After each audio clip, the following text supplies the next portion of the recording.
શ્રી ગણેશાય નમઃ મિત્રો, આપ જોઈ રહ્યા છો આપણી યુટ્યુબ ચેનલ આશીર્વાદમાં આપ સૌનું સ્વાગત છે। આજે અષાઢ માસની શુક્લ પક્ષની એકાદશી છે। જો તેને એ દેવશયની એકાદશી કહેવામાં આવી છે, જે પવિત્ર, પાવનકારી, મંગલકારી, સર્વ પાપોનો નાશ કરનારી છે।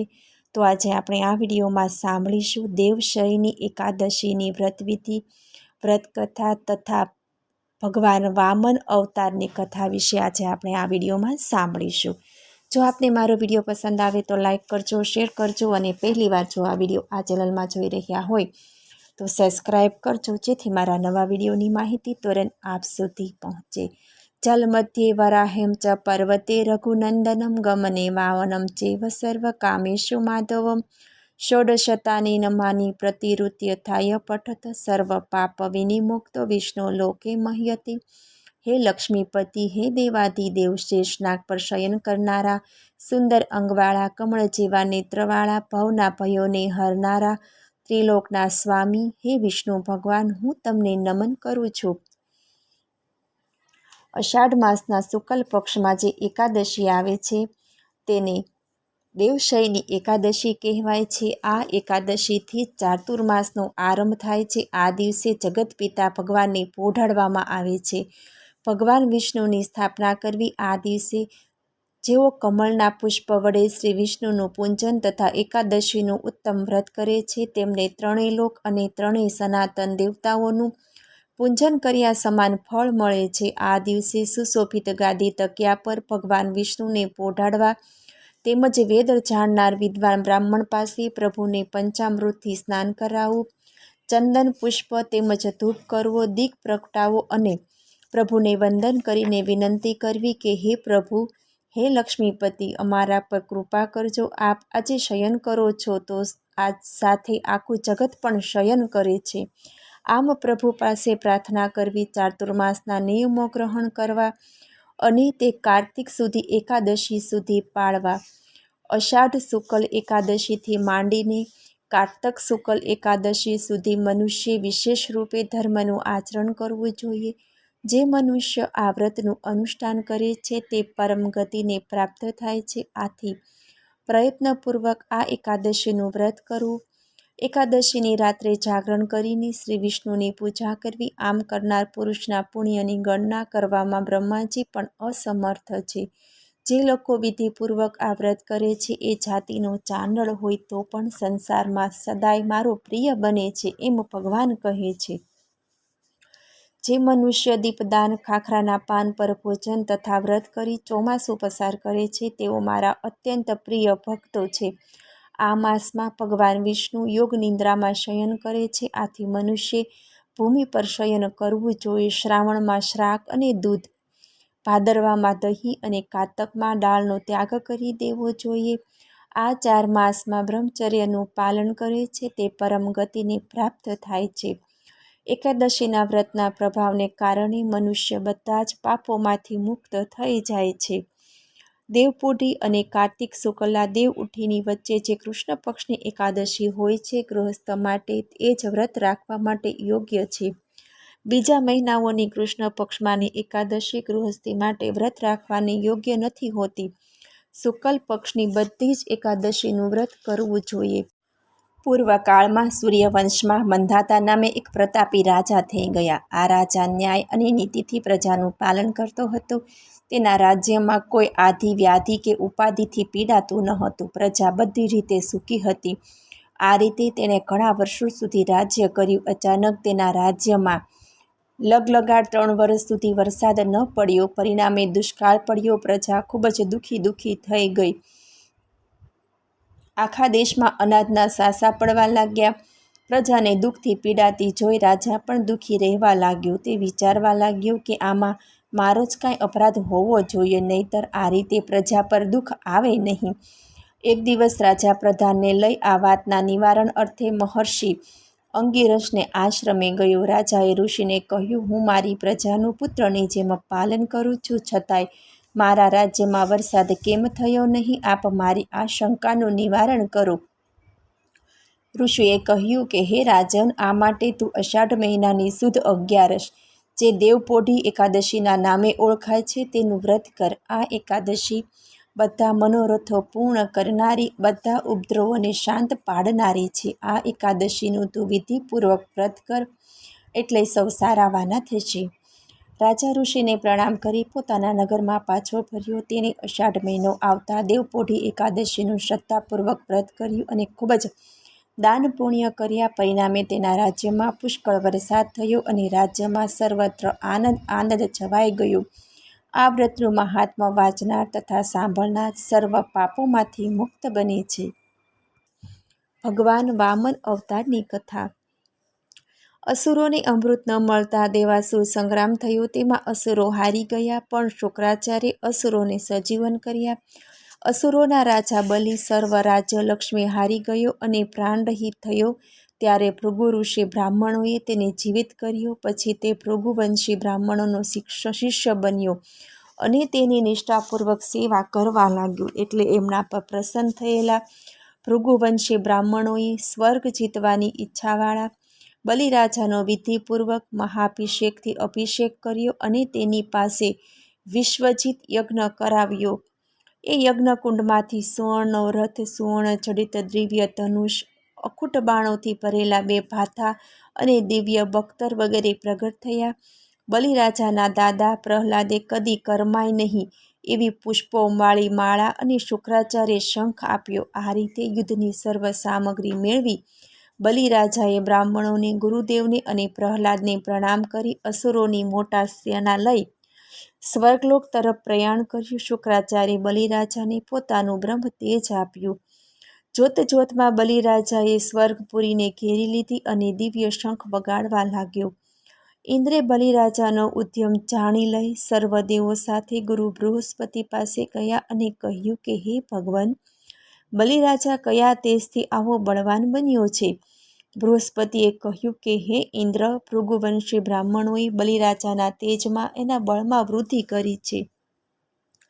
આ સમયે શ્રીહરિ સિવાય કોઈ પણ એની પાસે જવા સમર્થ નથી. માટે તમે તરત જ સ્વર્ગ છોડી બીજે ક્યાંક ચાલ્યા જાઓ અને સમય બદલાય એની રાહ જુઓ. ગુરુ બૃહસ્પતિના કહ્યા પ્રમાણે દેવો સહિત ઇન્દ્ર સ્વર્ગપુરી છોડી ચાલ્યા ગયા. એટલે બલિરાજાએ સ્વર્ગનું રાજ્ય ગ્રહણ કરી 3 જગતને વશ કર્યા.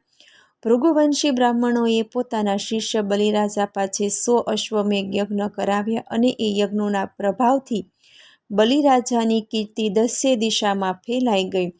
બલિરાજાનો વિજય અને દેવોની દુર્દશાના સમાચાર સાંભળી દેવમાતા અદિતિને ખૂબ દુઃખ થયું. તેમની ચિંતાનો પાર ન હતો. તે અરસામાં જ કશ્યપ ઋષિ લાંબા કાળની સમાધિમાંથી જાગી અદિતિના આશ્રમમાં ગયા.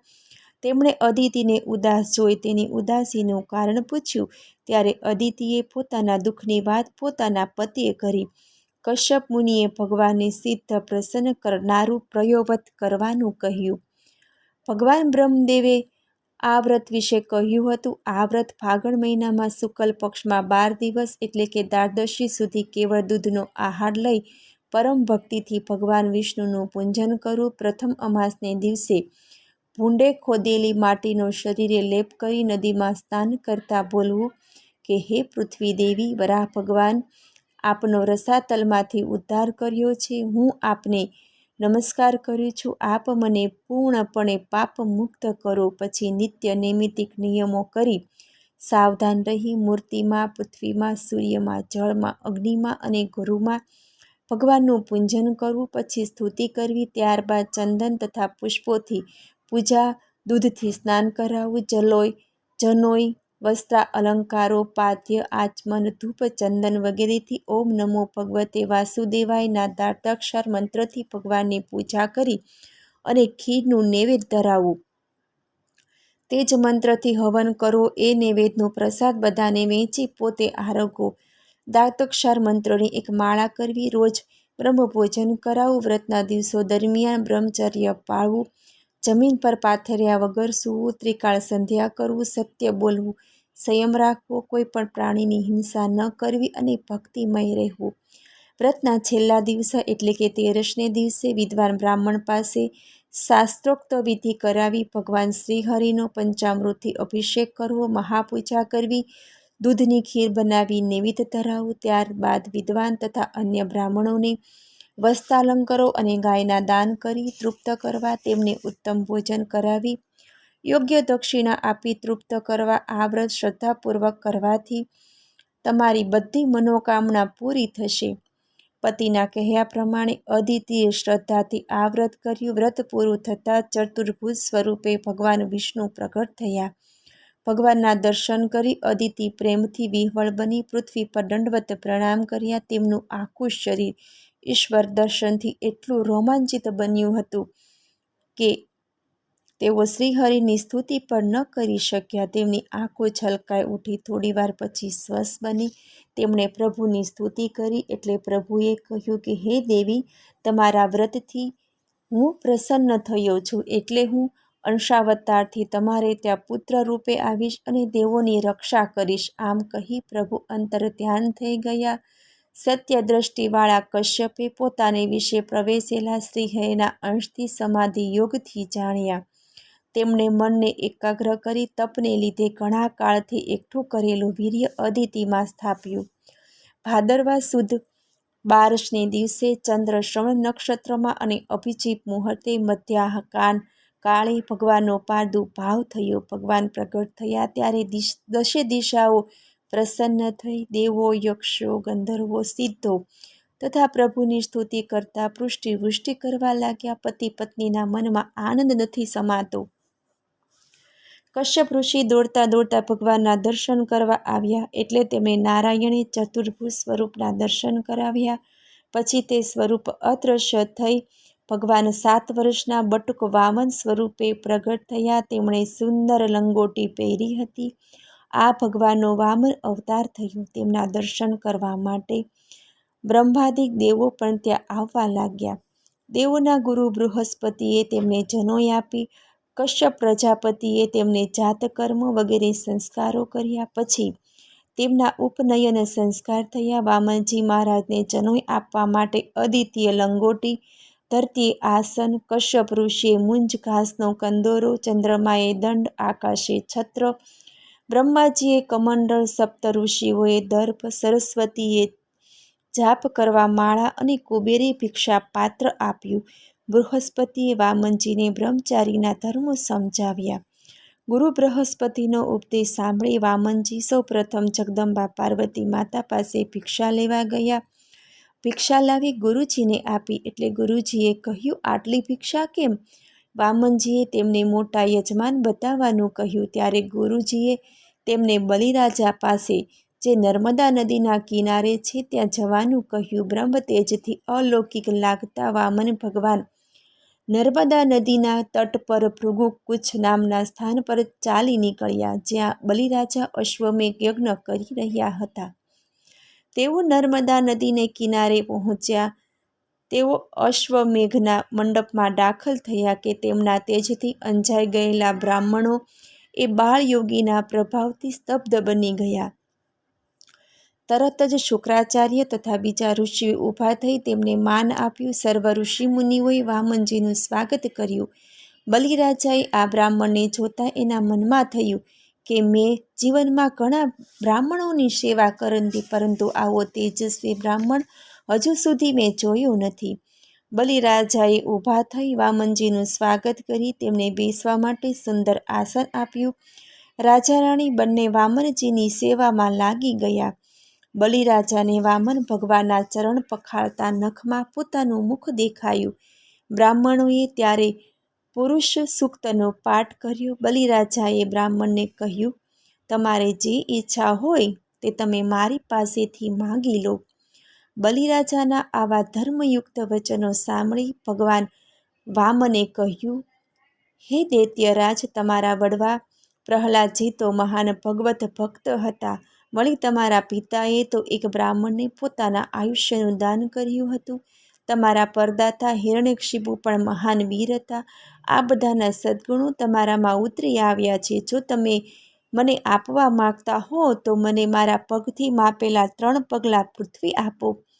બલિએ કહ્યું, હે બ્રાહ્મણ પુત્ર, તમે હજુ નાના છો. હું દ્વીપ આપવાની શક્તિ ધરાવું છું, છતાં તમે મારી પાસે આવી નાની માંગણી કેમ કરો છો? જેને હું દાન આપું છું તેને બીજા કોઈના ઘેરે દાન લેવા જવાનું રહેતું નથી. તમારે આજીવિકા માટે ચાલે તેટલી આપ ભૂમિ માગો. વામનજીએ કહ્યું, હે રાજન, જે મનુષ્ય 3 પગલાં પૃથ્વીથી સંતુષ્ટ રહે તેને નવખંડો પણ તૃપ્ત કરી શકતા નથી. હંમેશા સંતોષી બ્રાહ્મણનું તેજ વધે છે. માટે હું તમારી પાસેથી માત્ર 3 ડગલા ભૂમિ માગું છું. આથી બલિરાજાએ સ્મિત કરી વામનજીને પૃથ્વીનું દાન દેવા માટે હાથમાં પાણીનું પાત્ર લીધું કે તરત જ ગુરુ શુક્રાચાર્ય તેને અટકાવી દીધું અને કહ્યું કે હે બલિ, આ સંકલ્પ ન કર. આ કોઈ સામાન્ય બ્રાહ્મણ નથી, તે તો સાક્ષાત વિષ્ણુનો અવતાર છે. તે દેવોના કાર્ય માટે પ્રવૃત્ત થયા છે. જો તું તેમને 3 પગલાં ભૂમિ આપવાનો સંકલ્પ કરીશ તો તેઓ તારું સર્વસ્વ દેવોને આપી દેશે. શુક્રાચાર્યની વાત સાંભળી બલિરાજા જરા પણ વિચલિત થયા નહીં. તેથી ગુરુ શુક્રાચાર્યે તેને શ્રાપ આપ્યો, તું થોડા સમયમાં રાજ્ય લક્ષ્મીથી ભ્રષ્ટ થઈશ. બલિરાજાને સંકલ્પ કરતા અટકાવવા માટે શુક્રાચાર્ય ચારીના નાળસામાં સૂક્ષ્મ રૂપે પેસી ગયા અને રાજાના હાથમાંથી જળ પડવા દીધું નહીં. વામનજી શુક્રાચાર્યની ચાલાકી સમજી ગયા. તેમણે દર્ભની સળી લઈ ચારીના નાળચામાં નાખી. તેથી સૂક્ષ્મ સ્વરૂપે રહેલા શુક્રાચાર્યની એક આંખ ફૂટી ગઈ. શુક્રાચાર્ય હારીને બહાર નીકળી ગયા. પણ બલિરાજાએ જેવો સંકલ્પ કર્યો કે વામન ભગવાને વિરાટ સ્વરૂપ ધારણ કર્યું. એ રૂપ એટલું વિસ્તૃત થઈ ગયું કે તેમાં 3 લોક અને સર્વ દિશાઓ સમાઈ જાય. વિરાટ સ્વરૂપમાં આવેલા વામનજીએ પહેલા 1 ડગલાથી પૃથ્વીને, બીજા પગલાથી સ્વર્ગને માપી લીધા. તેમના 2 પગલામાં તો 3 લોક સમાઈ ગયા. હવે તેણે બલિરાજાને પૂછ્યું કે ત્રીજું ડગલું ક્યાં મૂકું? બલિરાજા ભગવાનના વિરાટ સ્વરૂપના દર્શન કરી ધન્ય થયા. બલિરાજાએ કહ્યું કે હે વામન ભગવાન, આપનું ત્રીજું પગલું મારા મસ્તક પર મૂકો. વામન ભગવાન ત્રીજું પગલું રાજાના મસ્તક પર મૂકે છે. ભગવાનનો શરણ સ્પર્શ થતાં જ બલિરાજા તેમને શરણે જાય છે. બલિરાજા દૈત્યનો રાજા હોવા છતાં તેનામાં રહેલ વચન પાલન જેવા સદ્ગુણો હોવાથી ભગવાન વિષ્ણુ તેના પર પ્રસન્ન થયા છે. બલિરાજાને પાતાળ લોકનું રાજ્ય આપે છે. છતાં ભગવાન વિષ્ણુએ બલિરાજાને કહ્યું કે હે દૈત્યરાજ બલિ, માગો, તમારી વિશેષ લાગણી શી છે? બલિરાજાએ વરદાન માગતા કહ્યું, હે પ્રભુ, આપ પાતાળમાં નિવાસ કરી અમારું રક્ષણ કરો. આપના સદાય દર્શન થાય, તમારી ભક્તિનો અમને લાભ મળે તથા અમારું કલ્યાણ થાય. ભગવાન પણ ભક્ત પરાયણ હોય છે. તેથી ભગવાન વિષ્ણુ સ્વયં બલિરાજાના વચનથી બંધાય પાતાળ લોકના દ્વારપાલ બને છે. લક્ષ્મીનારાયણ ભક્તોના રક્ષણ તથા કલ્યાણથી અર્થે છૂટા પડતા હોય છે. પાતાળ લોકમાં ભગવાન વિષ્ણુ બલિરાજાના વચનથી બંધાઈને દ્વારપાળ બને છે. તેમને મુક્ત કરાવવા લક્ષ્મીજી યુક્તિ કરે છે. બ્રાહ્મણનો વેશ ધારણ કરી પાતાળમાં જઈ બલિરાજાની બહેન બની તેને રક્ષાબંધનના દિવસે રાખડી બાંધે છે. બલિરાજા આ બહેન લક્ષ્મીજીને તેની માંગણી પ્રમાણે દ્વારપાળને મુક્ત કરે છે. બલિરાજા લક્ષ્મી નારાયણના દર્શન કરી ધન્ય થાય છે. બલિરાજાને દુઃખ એ વાતનું થાય છે કે હે પ્રભુ, આપ પાતાળ છોડીને ચાલ્યા જશો તો અમારું રક્ષણ કોણ કરશે? ભગવાન શ્રી વિષ્ણુએ બલિરાજાને આશ્વાસન આપતા કહ્યું કે હે દાનવીર, શુદ્ધ બુદ્ધ નિરાભિમાની બલિરાજા, હું બ્રહ્મા અને વિષ્ણુ 3 કર્માનુસાર પાતાળ લોકમાં નિવાસ કરી તમારું રક્ષણ તથા કલ્યાણ કરીશું. હું પાતાળ લોકમાં અષાઢ સુદ એકાદશીથી કારતક સુદ એકાદશી સુધી નિવાસ કરી જે ચાતુર્માસ કહેવાશે. મારા ભક્તો પાતાળમાં રહેલ મારા સ્વરૂપમાં એકાદશીના વ્રતો સ્વરૂપે પૂજા કરશે. તેઓ ઓમ નમો ભગવતે વાસુદેવાયના મંત્ર જાપ તથા ઉપવાસથી મારું સ્મરણ કરી મોક્ષ તથા કલ્યાણને પ્રાપ્ત થશે. તમેવ માતા ચ પિતા તમેવ બંધુ સસખા તમેવ વિદ્યા દ્રવિણમ તમેવ સર્વ મમ દેવ દેવ. હે દેવોના દેવ, મારે માટે માતા પણ આપજો, પિતા પણ આપજો, બંધુ પણ આપજો અને મિત્ર પણ આપજો, વિદ્યા પણ આપજો અને દ્રવ્ય પણ આપજો. ટૂંકમાં હે સર્વેશ્વર, મારે માટે તો સર્વ કાર્ય આપ એક જ છો. આપને મારા નમસ્કાર હો. મને સાંભળવા બદલ ધન્યવાદ. જો આપને મારો વિડીયો પસંદ આવે તો લાઈક કરજો, શેર કરજો અને પહેલી વાર જો આ વિડીયો આ ચેનલમાં જોઈ રહ્યા હોય તો સબસ્ક્રાઈબ કરજો, જેથી મારા નવા વિડીયોની માહિતી તુરંત આપ સુધી પહોંચે. ધન્યવાદ. જય શ્રી કૃષ્ણ.